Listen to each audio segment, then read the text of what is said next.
बहुत बहुत शुक्रिया, धन्यवाद आप सभी का मेरे साथ ज्वाइन करने के लिए। मुझे आसिफ कहते हैं। देश को 24 जुलाई से पहले पहले एक नया चेहरा मिलने वाला है जो देश का राष्ट्रपति बनेगा, सदर हिंद बनेगा।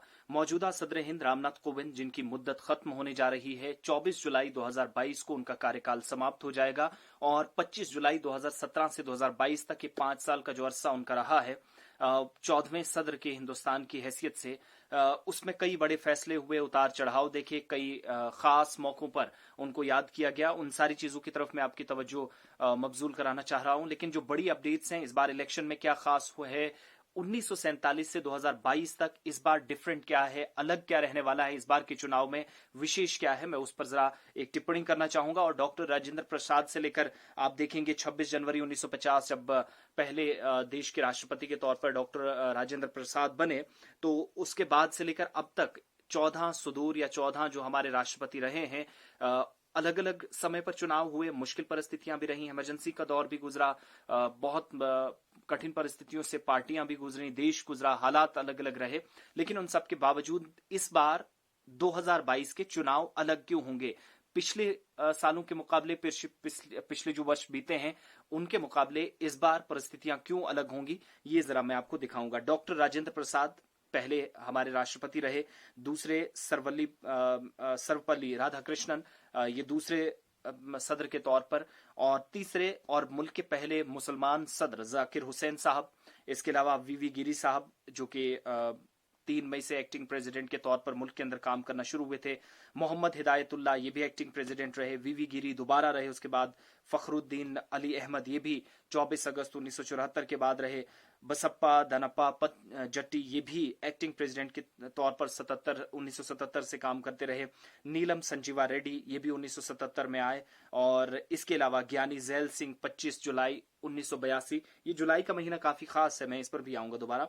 आर वेंकटरमन ये भी काफी समय तक रहे। इसके अलावा शंकर दयाल शर्मा, के आर नारायण, एपीजे अब्दुल कलाम साहब।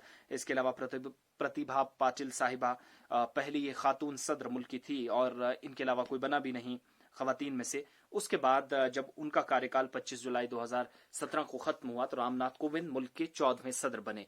अब 15वां सदर कौन होगा, ये बड़ा नाम है। 2 बड़े नाम चर्चित हैं, हालांकि कुछ सोर्सेज हमारे जो बता रहे हैं कुछ नए नाम भी इस बार उस लिस्ट में डालने की कोशिश है, लेकिन चांसेस बहुत कम है। इस बार चूंकि असेंबली इलेक्शन देश भर के अंदर हुए 5 स्टेट्स में, जहां पर कांग्रेस की परफॉर्मेंस बिल्कुल बेकार रही, खराब रही, इसलिए अपोजिशन थोड़ी सी वीक लग सकती है। लेकिन अब मैं जरा उस इलेक्टोरल पेज की तरफ, उस कॉलेज की तरफ चलूं जिसमें यह पता चलता है कि मुल्क के अंदर तकरीबन आज के समय में आप देखिएगा तो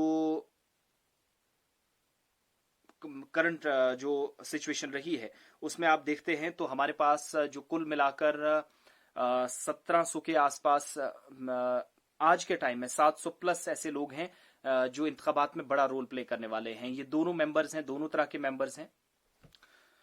तो कुल मिलाकर 776 ऐसे पार्लियामेंटेरियंस हैं, अलग अलग हिस्सों के, अलग अलग स्टेट्स और यूटीज को रिप्रेजेंट करते हैं।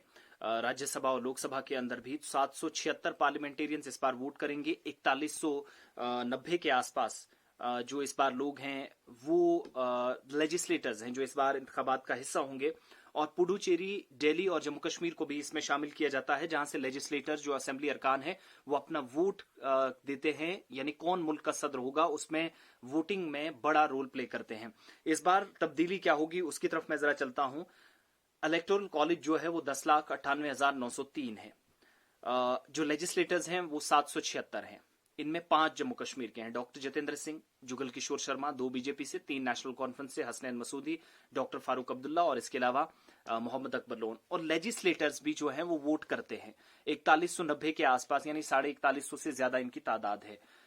ऐसे में जम्मू कश्मीर के अंदर करीब 100 जो मौजूदा डिलिमिटेशन भी हुई है, सारी चीजें जो सीटें हैं वो 90 के आसपास जाएंगी, बल्कि 90 होंगी ऑफिशियली। 90 असेंबली अरकान या लेजिस्लेटर्स हमारे पास नहीं है। असेंबली को डिसॉल्व किया गया 2019-20 के बाद, जो हुआ आपके सामने है। 2018 के बाद गवर्नर सत्यपाल मलिक के होते हुए जो कुछ हुआ आपके सामने है। हमारे पास एमएलएज नहीं है, एमएलसीज नहीं है। ऐसे में वोट कौन करेगा, और अगर नहीं करेंगे तो इसका असर चुनाव पर क्या पड़ेगा, मैं ये इंपॉर्टेंट पॉइंट आपको याद दिलाऊंगा। जो लेजिस्लेटर्स हैं वो भी वोट करते हैं सदर को चुनने के लिए, यानी जो असेंबली अरकान है। इसके अलावा जो प्रेसिडेंशियल इलेक्शन में सबसे बड़ा रूल रहता है वो राज्यसभा और लोकसभा के अरकान का, यानी पार्लियामेंटेरियंस का। उनकी तादाद 776 है। इलेक्टोरल कॉलेज जो आप देखते हैं ओवरऑल मिलाकर वो 10,98,903 के आसपास बनता है, और पूरे मुल्क के अंदर 50% से ज्यादा एमएलए, 50% से ज्यादा रिप्रेजेंटेशन जो है वो भारतीय जनता पार्टी के। और हाल ही के जो इंतखाबी नतायज उत्तराखंड, गोवा, खासतौर से उत्तर प्रदेश में, जहां से ये कहा जा रहा था कि इन चुनावों के बाद एक बड़ा या कोई जाना पहचाना हिंदू चेहरा राष्ट्रपति भवन पहुंच सकता है, लेकिन ये सदर हिंद की कुर्सी पर कौन बैठेगा, 15वां राष्ट्रपति, 15वां सदर कौन बनेगा, इसके लिए वजीर आजम पर, नरेंद्र मोदी पर बहुत डिपेंड करेगा कि वो किसको पसंद करते हैं। और हमारे पास जो जानकारी है 2-3 बड़े नाम हैं, लेकिन फ्रंट रनर जो इस वक्त हैं वो हैं, जो हमारे पास जानकारी हमारे सोर्सेज से है कि रामनाथ कोविंद दोबारा जो है वो चार्ज संभाल सकते हैं, दोबारा ऑफिस एज्यूम करेंगे। और कोई इंटरेस्ट बीजेपी नहीं दिखाती या वजीर आजम नहीं दिखाते कि नया चेहरा कोविंद को हटाकर कोई और होना चाहिए। और दूसरे सोर्सेज हमारे ये बताते हैं वेंकैया नायडू जो है वो फ्रंट रनर है, और कोविंद को हटाकर तो राष्ट्रपति जो है वो इस बार जो मुल्क का नायब सदर होगा वो नया हो सकता है, उपराष्ट्रपति, लेकिन राष्ट्रपति के तौर पर एम वेंकैया नायडू जो कि चेयरमैन भी है राज्यसभा के, और मौजूदा जो उपराष्ट्रपति हैं वाइस प्रेसिडेंट है। तो क्या वो बनेंगे, या ये 2 बड़े नाम हैं। इसके अलावा कुछ और बातें थी कि गुलाम नबी आजाद, फारूक अब्दुल्ला, डीएमके, वाईएसआर, ये वो सारी हैं, या टीएमसी के कोई रुकन हो सकते हैं। फिलहाल हमारे पास ऐसी कोई पुख्ता जानकारी नहीं है, लेकिन ये जरूर है कि इस बार दबाव बहुत अपोजिशन पर होगा अपना कैंडिडेट उतारने में। कांग्रेस ऐसे हालात में नहीं है कि वो अपना कैंडिडेट उतारे। हाल की जो नताइज रहे 5 असेंबली 5 स्टेट्स के अंदर और पंजाब तक भी जो हालत रही कांग्रेस की, इसलिए वो ऐसी मजबूत पोजीशन में नहीं कि वो किसी कैंडिडेट को उतार सके। लेकिन टीएमसी, वाईएसआर, इसके अलावा डीएमके और साथ ही बाकी जो अपोजिशन की जमातें हैं वो कोशिश कर रही हैं कि अपना स्ट्रांग कैंडिडेट उतारा जाए। लेकिन क्या सदर हिंद, जिनके ज्यादा चांसेस हैं कि वो कंटिन्यू करेंगे अपने टर्म को, नेक्स्ट भी उन्हीं को 15वें सदर के तौर पर भी वही रहेंगे, और दूसरी तरफ एम वेंकैया नायडू भी 15वें सदर हो सकते हैं। अगर वो होते हैं तो फिर कोविंद को की छुट्टी होगी और फिर कोई नया राष्ट्रपति मिलेगा। लेकिन जम्मू कश्मीर की मैं जरा बताता हूं इस बार रूल क्या रहने वाला है। आमतौर पर जो पॉइंट्स होते हैं एक वोट के वो 708 होते हैं। 708 से बढ़ाकर कम होकर इस बार अरकाने जो पार्लियामेंट है यानी पार्लियामेंटेरियंस हैं उनके वोट की जो मौजूदा वक्त में प्रेसिडेंशियल इलेक्शन में या सदारती इंतखाबात में जब वो वोट करेंगे तो वो आंकड़े 708 से 700 तक गिर जाएंगे। यानी एक वोट की पॉइंट्स जो होंगे वो 708 हुआ करते थे, लेकिन 700 होंगे। क्यों कम होंगे? क्योंकि हमारे पास असेंबली नहीं है, हमारे पास लेजिस्लेटर्स नहीं है, इसलिए वोट करना है सिर्फ 5 एमपीज को करना है। उन पर काफी हद तक डिपेंड करेगा। अब इस चीज पर भी डिपेंड करता है कि किस रियासत की कितनी रिप्रेजेंटेशन है, किस यूनियन टेरिटरी के अंदर कितने एमएलएज हैं, कितने लेजिस्लेटर्स हैं। इसमें जम्मू कश्मीर, पुडुचेरी और दिल्ली को भी शामिल किया गया है। इन तीनों की बराबरी की भी रिप्रेजेंटेशन देखने के बाद उस वोट की टोटल कॉस्ट रखी गई है, टोटल उसके पॉइंट्स रखे गए हैं। अब जम्मू कश्मीर के अंदर इसलिए कम कर दिए गए, 5 मेंबर्स जो वोट देंगे 708 के बजाय 700 उसके पॉइंट्स होंगे, यानी ये अंक जो है उसके मापे जाएंगे। इक्वल टू 700 पॉइंट्स वोट माना जाएगा, 708 के बजाय 700, क्योंकि हमारे पास असेंबली नहीं है और काफी वक्त से हम इसी तरीके से चल रहे हैं। इसके अलावा लोकसभा और राज्यसभा के जितने भी लोग हैं और लेजिस्लेटिव असेंबलीज हैं, यूनियन टेरिटरीज जिनमें दिल्ली, पुडुचेरी और जम्मू कश्मीर भी आता है, 4100 से ज्यादा ये लेजिस्लेटर्स बनते हैं। इनमें जम्मू कश्मीर इस बार नहीं है, तो समझ लीजिए हमारा जो एमपी वोट करेगा वो 708 के बजाय 700 ही उसके पॉइंट्स होने वाले हैं। 2019 में जब स्टेट की बाइफर्केशन हुई, 2 हिस्सों में मुनकसिम किया गया, 2 केंद्र शासित प्रदेश बनाए, लद्दाख और जम्मू कश्मीर। 5 अगस्त 2019 के बाद हमारी जो असेंबली कॉन्स्टिट्यूंसीज हुआ करती थी वो 83 थी।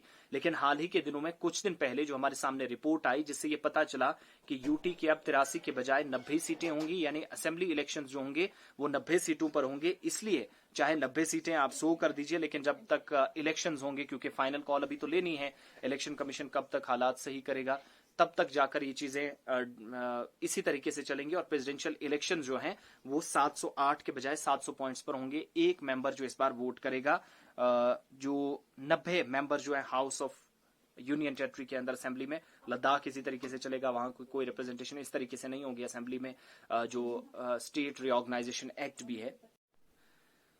अब पहली बार इलेक्शन तब हुए थे मुल्क के अंदर प्रेसिडेंशियल इलेक्शन जब 3 मई 1969 को मुल्क के जो तीसरे प्रेसिडेंट थे, उस वक्त राष्ट्रपति थे डॉक्टर जाकिर हुसैन, उनकी अचानक मौत के बाद, उनके निधन के बाद देश के अंदर चुनाव करवाने पड़े। तो ये इलेक्शन का जो प्रोसेस है उस समय से चल रहा है। लेकिन जो पॉइंटिंग का ऑर्डर है, मैं 708 बता रहा था, 700 से ये 708 फिक्स्ड कब हुआ? दरअसल पहली बार ये हुआ कि वोट 97 में, 1997 में 708 जो हैं वो पॉइंट्स फिक्स किए गए एक वोट के। आज के टाइम में भी यही 25 सालों के बाद भी चल रहा है। लेकिन जम्मू कश्मीर में 708 के बजाय 700 होंगे, क्योंकि हमारे पास लेजिस्लेटर्स नहीं है। तो जिस रियासत की, जिस स्टेट की जितने लेजिस्लेटर्स होंगे, जितनी लेजिस्लेशन होगी, उसी हिसाब से उसको पॉइंट भी एज अ सिंगल वोट मिलेंगे। यानी उसके वोट को कितना नंबर दिया जाएगा, एक तरह से डिस्क्रीज करने वाली बात है ये बहुत हद तक। जो पॉइंट्स फिक्स किए गए थे 1952 में 494 रखे गए थे, थोड़ा सा बढ़ाया गया 1957 में 496 तक बढ़ाया गया, 493 रखा गया 1962 में, 576 किया गया 1967 से 69 तक जब डॉक्टर जाकिर हुसैन का इंतकाल हुआ। इसके अलावा 723 तक फिक्स कर दिया गया 1974 में, एमपी के इलेक्शन जिस वक्त हुए थे। उसके अलावा 702 प्रेसिडेंशियल इलेक्शंस में 1977 से 1992 तक रखे गए। लेकिन बिल आखिर अब जाकर 97 में 1997 में जो फैसला लिया गया था उसके मुताबिक 708 पॉइंट्स एक वोट के होंगे। एक वोट की कीमत 708 पॉइंट्स के बराबर होगी। लेकिन जम्मू कश्मीर की चूंकि इस बार डिफरेंट है, एमपीज वोट करेंगे लेकिन 708 के बजाय 700 होंगे, क्योंकि हमारे पास एमएलसीज नहीं है। जब तक चुनाव होते हैं, क्योंकि ये सिर्फ हमारे पास 2 महीने, तो 2 महीने में चुनाव तो होने नहीं है। इन 2 महीनों में 24 जुलाई से पहले पहले नए राष्ट्रपति के लिए, उनके नाम के लिए न सिर्फ अनाउंसमेंट करनी है, उनका नाम सामने लाना है, बल्कि वोटिंग भी करवानी है। तो प्राइम मिनिस्टर जितना जल्दी करेंगे उसका मतलब ये हुआ कि मुल्क की सतह पर जो इलेक्शंस होंगे जम्मू कश्मीर में, जल्दी असेंबली इलेक्शन होने वाले नहीं है, ऐसे आसार साफ नजर आते हैं। चूंकि बड़ा प्रोसेस ये लंबा है, इसलिए बहुत सारी चीजें अभी करनी बाकी हैं। बजाय इसके कि डिलिमिटेशन कमीशन की रिपोर्ट भी सामने आ चुकी है। और 14वें सदर की हैसियत से रामनाथ कोविंद, जिन्होंने प्रतिभा पाटिल के मुल्क की पहली महिला राष्ट्रपति थी, उनके जाते हुए 25 जुलाई 2017 को अपना जो कार्यभार है वो संभाला था, अब जाकर वो रिटायर होंगे। लेकिन 24 तारीख के बाद हमारी जानकारी के मुताबिक वजीर आजम बिल्कुल भी इंटरेस्टेड नहीं है उनको चेंज करने में, तो शायद वो अपनी टर्म कंटिन्यू करें। इसके अलावा जो दूसरा नाम है जिनको फ्रंट रनर के तौर पर देखा जा रहा है, अगर रामनाथ कोविंद को हटाया जाता है तो वो शख्स है वेंकैया नायडू, एम वेंकैया नायडू, जो कि साउदर्न पार्ट से इंडिया को रिप्रेजेंट करते हैं, मेंबर पार्लियामेंट हैं, सीनियर पार्लियामेंटेरियंस हैं, पिछली सरकार में मंत्री भी रहे हैं, और इसलिए चूंकि एक वसी तजर्बा है उनका, इसके बाद वो भी रिटायर हो जाएंगे। तो ये प्रोसेस जो है इसी तरीके से चलेगा। और वो बतौर चेयरमैन राज्यसभा के भी इस वक्त खिदमत अंजाम दे रहे हैं। तो सारी वैकेंसीज जो है वो इलेक्शन कमीशन जल्दी से फिलअप करने की कोशिश करेगा। और इलेक्टोरल जो कॉलेज है वो प्रेसिडेंट को इस बार चुनने वाला है। तो लेजिस्लेटर्स जो हैं 4190 के आसपास, और इसके अलावा जो हमारे पास 776 पार्लियामेंटेरियंस हैं उसमें 5 जम्मू कश्मीर के हैं। 771 ऐसे पार्लियामेंटेरियंस हैं जो वोट करेंगे, तो उनके वोट की वैल्यू 708 पॉइंट्स के बराबर मानी जाएगी। लेकिन जम्मू कश्मीर में doctor Farooq Abdullah, retired justice Hasnain Masoodi, इसके अलावा नॉर्थ कश्मीर से रिप्रेजेंट करने वाले नेशनल कॉन्फ्रेंस के सीनियर लीडर मोहम्मद अकबर लोन, और जम्मू प्रोविंस से डॉक्टर जितेंद्र सिंह पीएमओ में राज्य मंत्री हैं, और साथ ही साथ उनके करीबी साथी और बीजेपी के सीनियर लीडरान में जिनका शुमार होता है Jugal Kishore Sharma, member parliament Jammu Lok Sabha constituency. इन 5 मेंबरान के वोट की कीमत 708 नहीं बल्कि 700 होगी। 8 पॉइंट्स आप कम मान लीजिए। उसकी वजह यह है कि हाँ, असेंबली हमारे पास नहीं है, और जम्मू कश्मीर, पुडुचेरी और दिल्ली को एक ही फ्रेम में रखा गया था। लेकिन चूंकि हमारे पास असेंबली नहीं है, इसलिए वोटिंग के जो पॉइंट्स हैं वो थोड़े घटेंगे। बहुत बहुत शुक्रिया आप सभी का। वीडियो को पसंद करें। इसके अलावा अगर पसंद आए तो कमेंट भी जरूर करिएगा और शेयर जरूर करें। Thank you.